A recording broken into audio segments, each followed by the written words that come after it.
Olá, eu sou o Lucas Andrade, editor de Money Report, e converso agora com o Victor Noda. Ele é fundador da Mobile, startup de tecnologia que atua no varejo de móveis e itens de decoração. Tudo bem, Victor? Obrigado pela gentileza. Tudo bem, Lucas? É um prazer. Obrigado pelo convite. Victor, para a gente abrir essa entrevista, então, eu queria que você contasse para a gente como a pandemia afetou os negócios da Mobile, os planejamentos que vocês tinham para esse ano, o que foi afetado e o que foi alterado, o que vocês estão fazendo para se adaptar a esse cenário. Tá bom. Bom, só então dando um pouquinho de contexto, a Mobile é um e-commerce, né? Nós nascemos como uma empresa 100% online, com foco em móveis e artigos de decoração. E a gente, desde o ano passado, também trabalha no mercado de lojas físicas também. Então, hoje é uma empresa de multicanalidade. Para a gente, a quarentena ou a pandemia, ela teve um impacto bem interessante. Assim. Logo que começou a quarentena, em meados de março, nós tivemos uma queda super forte nas vendas. A gente viu, putz, a venda dia a dia caía 10%, um dia atrás do outro. Chegamos a rodar alguns dias ali próximo a 40%, 50% abaixo do que vinha vendendo antes. E, obviamente, deixou todo mundo preocupado. As iniciativas foram todas em contenção de caixa e como é que garante a liquidez da empresa. Mas aí, passados um período ali de 15 dias, nós vimos as vendas se recuperando. Então, na nossa visão, foi muito no momento de adaptação das pessoas, né? As pessoas tentando entender como é que ia funcionar a vida delas a partir de então, em relação ao trabalho, família, escola. Então, estavam muitas outras preocupações na cabeça das pessoas. E à medida que elas se organizaram, a gente viu as vendas se recuperando e, principalmente, quando teve o fechamento das lojas físicas,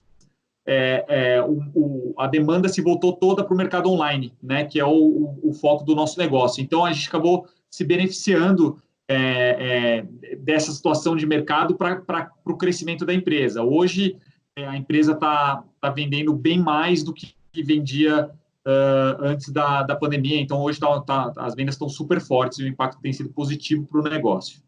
Então, para a gente entender, você está falando que as vendas até estão melhores. O que vocês fizeram aí, principalmente para reforçar essa venda online e principalmente o prazo da entrega? Vocês tiveram que lidar aí com o espaço físico fechado. Então, o que vocês fizeram nesse período para poder aperfeiçoar esse sistema do e-commerce? Então, perfeito. Bom, tivemos algumas mudanças ou adaptações para a gente tentar endereçar as demandas do cliente que estava vindo para online que nunca estava. Né? Então, a primeira delas era em relação à confiança. Né? Putz, estou me arriscando aqui no mundo online, o que eu vou fazer? E a gente trouxe, já vinha trabalhando há um bom tempo, mas a gente lançou nesse momento justamente para reforçar muito mais funcionalidades de tecnologia no nosso site para permitir com que o cliente tenha mais confiança. Então, a gente trouxe a expansão do que a gente tinha de uma funcionalidade de realidade aumentada que tinha no app para o celular, para o site do celular normal ou até para o desktop, né, para o computador. O cliente consegue ver o produto em 3D na casa dele ou ver um 3D do próprio produto que ele consegue ver 360 graus.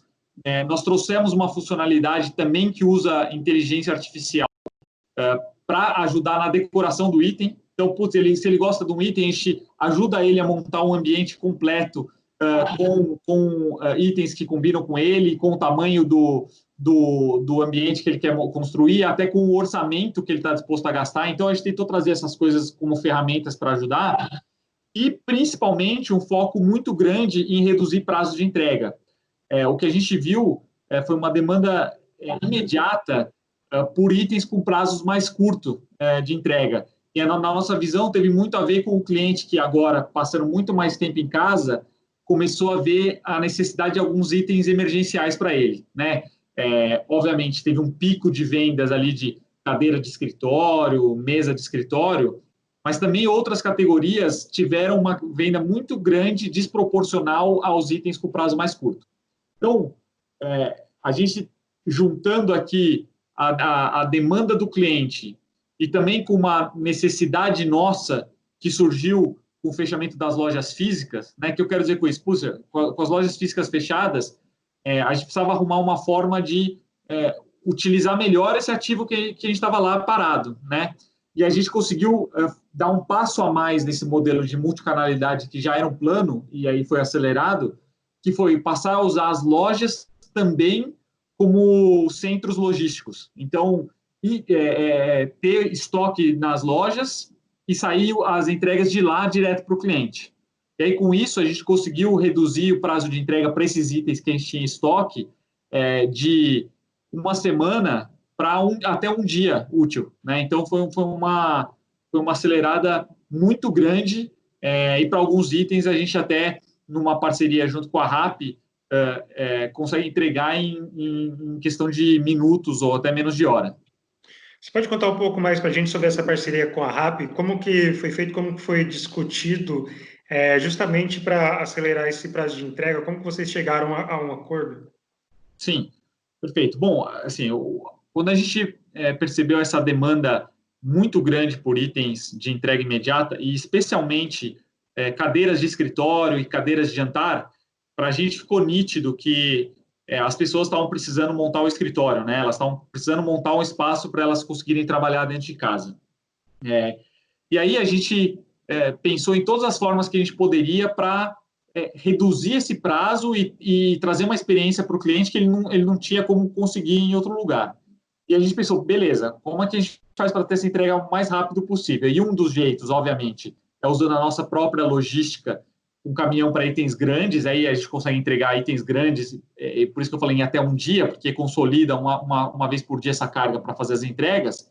Mas a gente pensou, pô, se tem um jeito para entregar itens menores mais rápidos, seriam os aplicativos de delivery, né? E aí a gente conversou com a RAP.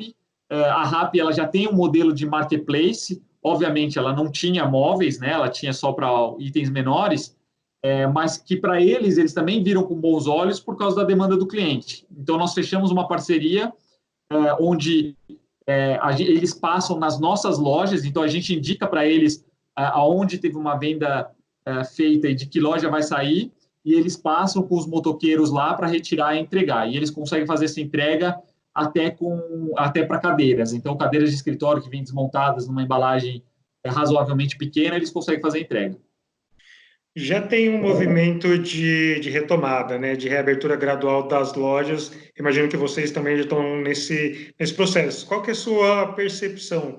O consumidor ele vai passar a frequentar esse espaço físico como antigamente? Ele vai preferir agora mais entrar pela internet? O que vocês estão vendo aí pela frente?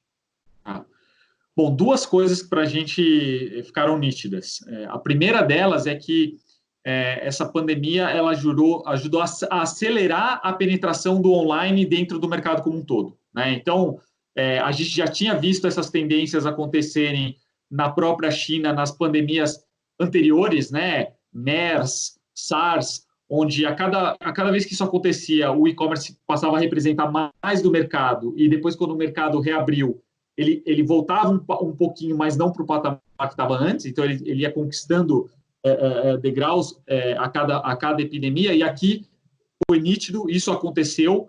O que a gente tem visto agora, mesmo com a abertura das lojas, a abertura gradual, o online não caiu nada para a gente, ele continuou no mesmo patamar, então, para a gente, essa é uma das coisas que a gente está vendo. Então, o consumidor, aquele que experimentou o online e fez essa migração por necessidade, em sua grande maioria, ele gostou da experiência, ele viu os benefícios que existe na conveniência do online, e ele passa a ser um consumidor online também. E aí, em relação às lojas físicas, o que a gente tem visto, obviamente, a frequência de visitas ainda está menor do que estava antes, então as pessoas ainda têm um pouco de receio, e até as restrições de horário também influenciam um pouco nisso, mas para mim a coisa mais nítida que a gente viu acontecer é que antes, na nossa categoria, no nosso caso, a gente tinha uma concentração muito grande de vendas nos finais de semana, sábado e domingo. E o que a gente tem visto agora é que essa venda ela continua concentrada no final de semana, mas ela equilibrou um pouco. As vendas durante a semana aumentaram e a do final de semana caiu. E, assim, na nossa visão, uma explicação para isso é que as pessoas estão tentando ir em horários mais alternativos para evitar aglomerações, evitar encontrar muita gente na loja. Então, esse talvez seja um comportamento que dure um pouco mais de tempo. O Vitor, você falou então, falando um pouco mais do e-commerce, que o e-commerce passou a ser uma parcela mais significativa na vida do consumidor. Esse consumidor tem aquela relação de expectativa e realidade, né? Ele vê um produto no site e ele quer receber um produto igual com o que ele viu no site. Você contou que vocês estão usando a tecnologia, né, realidade aumentada, 3D e tudo mais. Então, assim, como lidar com a fidelidade desse cliente, principalmente quando tem, por exemplo, uma falha de entrega ou então não é um produto satisfatório? Como que vocês têm feito para melhorar essa relação com o consumidor? Perfeito. Como você falou, acho que assim, a primeira parte crítica é garantir que as informações que você traz para ele no momento de decisão, no momento de compra, elas são as mais precisas possível, né? Então, seja em coisas básicas como cor e dimensões, mas tentar dar para eles mais ferramentas para ele entender como que é aquele produto mesmo. Por isso a gente deu tanta ênfase na realidade aumentada, né? Que permite ele ver, putz, esse sofá cabe na minha casa, como é que ele se encaixa com outros itens, e ele consegue, se ele quiser, ele monta o ambiente inteiro no virtual ali para ver como é que fica. Então, o primeiro ponto é esse. O segundo ponto que a gente viu que é crítico, principalmente porque é um cliente novo, é a experiência de compra ser boa, né? Então, você garantir que o produto vai correto, tentar garantir ao máximo a qualidade da embalagem para não ter avaria na entrega, e isso é um trabalho que ele não é da noite para o dia, a gente vem fazendo, parte do dia a dia da empresa, né? Vem fazendo há anos isso, para tentar cada vez melhor. E, ao mesmo tempo, no caso de ele ter um problema, tentar resolver da forma mais simples possível. Né? Putz, se tem que trocar o item, trocar, devolver, consertar, sem criar empecilhos para ele nessa experiência. Um desafio que a gente tem nessa época é que, por um lado, a demanda maior e muito mais gente procurando, só que, por outro lado, a gente estava com um desafio de oferta muito grande, porque as fábricas, os fabricantes, muitos fecharam ou reduziram sua capacidade, eles viram os fornecedores de matéria-primas deles reduzirem capacidade, começaram a ter restrições, então tem sido um exercício de malabarismo de garantir que a gente dá um nível de serviço bom para o nosso cliente e, ao mesmo tempo, a gente consegue ir contornando e achando soluções para todos os problemas que a cadeia sofreu com essa pandemia. Vocês acham que esse modelo de negócio da Mob está encaixado com o que essa pandemia trouxe? Por exemplo, o móvel, no caso, o consumidor precisa montar, ele não precisa do suporte de alguém, né? Tem aquela parte do isolamento social, não precisa ter alguém ali para montar. Você acha que, de certa forma, vocês estão adequados a esse novo cenário? Como você vê?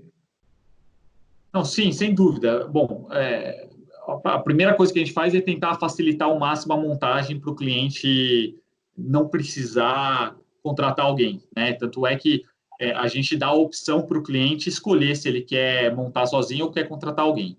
Mas mesmo para aqueles clientes que preferem ter um montador, e muitas vezes precisa mesmo, porque ou o produto é difícil, ou a pessoa não tem habilidade, nunca fez isso, o que a gente tem buscado fazer é garantir ao máximo a segurança de ter um montador entrando na casa do cliente. Não só o montador, mas os entregadores também, né? Muitas vezes eles precisam levar um sofá pelo elevador e entregar até a casa porque não dá para o cliente fazer isso sozinho. E aí trabalhar com a segurança, uso dos equipamentos adequados, o uso de desinfetante, né, para as embalagens, garantir que toda a movimentação é feita de forma adequada e os testes de todos os colaboradores de forma diária, né, garantir medir temperatura, olhar sintomas, qualquer tipo de sintoma isola essa pessoa, se tem qualquer tipo de suspeita de Covid, testa todo mundo que teve contato. Então, esse é um trabalho que a gente tem feito de forma ativa para conseguir minimizar qualquer risco para o cliente. Vitor, para a gente fechar essa entrevista, então, você falou que no início dessa pandemia houve uma procura maior por produtos, cadeiras de escritório, itens de cozinha, né, de jantar. Como você vê esse mercado a partir de agora? O que que vocês projetam, que cenário vocês projetam para essa retomada? Que mudanças no comportamento do consumidor, que produtos eles devem buscar mais a partir de agora? Bom, em relação ao tipo de produto, as categorias, a gente espera que essa tendência de procura por cadeiras de escritório, escrivaninhas, continue em alta, porque o que a gente viu é que tem muita gente que ainda não investiu no seu escritório dentro de casa pela incerteza de como vai ser depois, né? Se a empresa onde ela trabalha vai continuar no home office, vai voltar, vai fazer meio a meio. Então, tem muita gente esperando e à medida que isso vai tendo mais clareza e a tendência é que muito mais empresas trabalhem com o modelo de home office, ou pelo menos híbrido, a gente acredita que muita gente vai continuar investindo nessas categorias. Mas, ao mesmo tempo, a gente tem total consciência de que a economia vai sofrer. E eu acho que a economia sofrendo, os mercados, de forma geral, vão sofrer também. Mas, por outro lado, o mercado online, que é o nosso foco, ele vai continuar em alta. Então, embora o mercado como um todo, a gente espera que caia esse ano, a gente acredita que no nosso mundo do online, a gente vai ter um incremento do tamanho do mercado, porque ele vai estar roubando participação no mercado das lojas físicas. Tá?